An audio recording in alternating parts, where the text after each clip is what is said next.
Mister Rakesh ji, किसी ने आपको जरूरी काम से फ़ोन किया है, कृपया करके फ़ोन उठाइए। मिस्टर राकेश जी, किसी ने आपको जरूरी काम से फ़ोन किया है, कृपया करके फ़ोन उठाइए।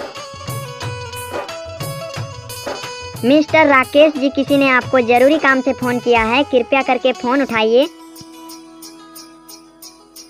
मिस्टर राकेश जी, किसी ने आपको जरूरी काम से फ़ोन किया है, कृपया करके फ़ोन उठाइए। मोबाइल में कॉल आता है तो 30 सेकंड तक रिंगटोन बजता है, इसलिए मैं भी 30 सेकंड के बाद से बोल रहा हूं। तो जब आप इस रिंगटोन को सेट कीजिएगा तो ऑटोमेटिक मेरा आवाज़ कट जाएगा। बाकी दोस्त फिर मिलेंगे आपके नाम के एक अलग रिंगटोन के साथ, इसलिए हमसे जुड़े रहने के लिए हमारे चैनल को सब्सक्राइब कर लीजिए। वीडियो पसंद आई तो लाइक कर दीजिएगा। धन्यवाद।